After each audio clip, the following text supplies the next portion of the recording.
My neighbour is listening to a really loud movie.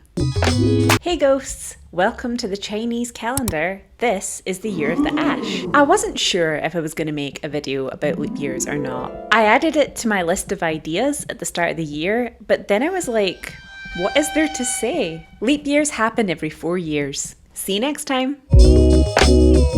But then I found an article called Leap Year Traditions and Superstitions from Around the World. And it turns out people think the leap year is cursed. And since we love weird cultural phenomenon here in Ash on Film, it was time for me to rise from the coffin I sleep in and rouse a video of sorts.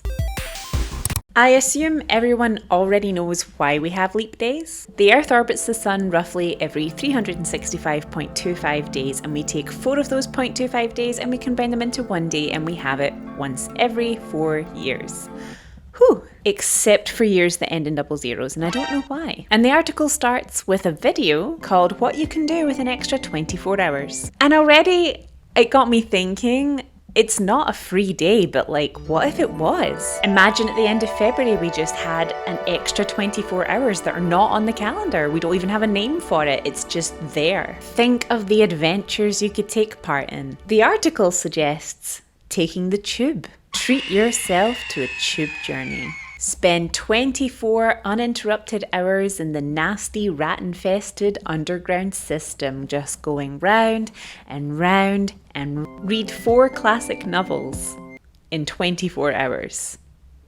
How fast do they think people can read? Fly to the moon. What? I saw a tweet recently that said that 12 people have made it to the moon, but only 8 people have won Takeshi's castle, and it really makes you think.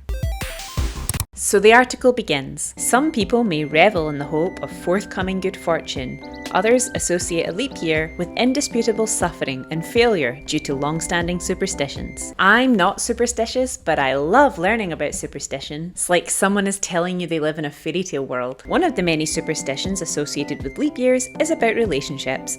Written and passed down in Greek and Ukrainian folklore is the belief that getting married during a leap year will ultimately end in divorce. The superstition stems from a fear of starting anything new during this time. Furthermore, if one were to get married or engaged, the fate of the relationship is believed to end in divorce or the death of a spouse. That's horrible. Those are the 2 ways that relationships end though. Split or die? Imagine your partner leaving you like, I don't want to be with you. You don't support my dreams. You're mean to me. And you seem delusional. I knew this was coming. You knew about this? No, it's not me. It's the leap year. The leap.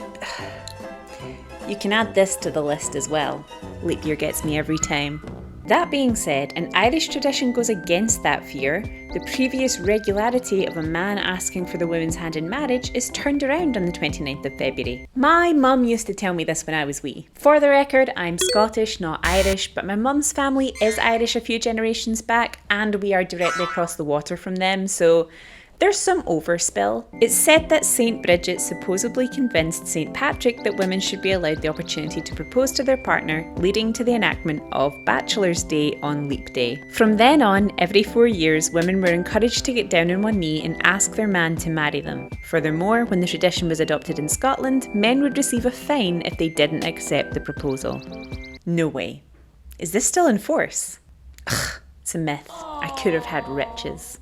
For the Danish men who refused a woman's proposal, they had to gift the woman 12 pairs of gloves to cover up the fact that she wasn't wearing an engagement ring. That's kind of a backhanded gift. Yeah, I'm so good at puns. Meanwhile, men in Finland were made to give fabric to the woman so she could fashion a skirt. I feel like it would have been a really good time to be rejected in the past.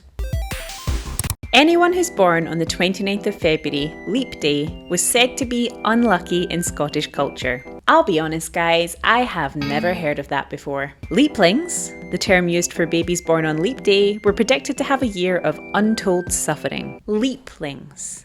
That's far too nice a word for Scottish people. I know we seem mystical and fantastical, but we're not. In general, Greek, Scottish and Germans think the entirety of the year is luckless. I can't vouch for this. However, in the United States, leaplings are celebrated. In Anthony, Texas, a 4-day festival is held in honor of them and the entire year. A 4-day festival? To celebrate one day? I would love to know what happens at the Leap Festival. Well, according to the official website, it's actually only 2 days, and neither of them are February 29th, so they're not doing it right. Anthony, Texas, the leap year capital of the world. In what way? They have a special dinner for leaplings, but they don't explain why they think they're the capital of leap days. Reggio Emilia, a city in northern Italy, has long believed leap years to be extremely lucky for whales. Does Italy have whales? This is because they think whales only give birth during leap years. Ah, so it's lucky.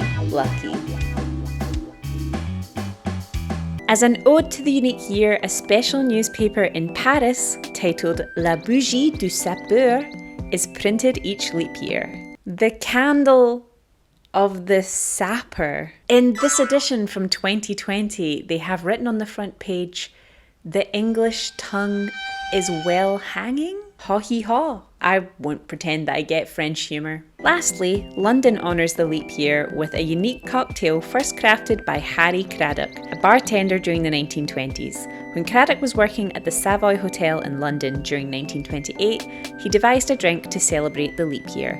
The ingredients include gin, vermouth, lemon juice, and Grand Marnier. I was going to suggest that I make this cocktail, but it sounds disgusting. I don't know what Grand Marnier is. Fine cognac and bitter orange flavoured liqueur. And vermouth is an aromatized fortified wine. Ew. So we don't just have leap days, we also have leap seconds. You know, like second breakfast. Basically, the Earth's rotation varies depending on climatic and geological events. Sometimes the Earth just needs a little bit longer than 24 hours, okay? Stop pressuring it. So, every now and then, France adds a second onto our time, which is the ultimate argument for time isn't even real.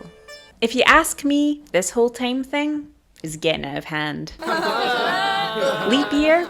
I hardly know her.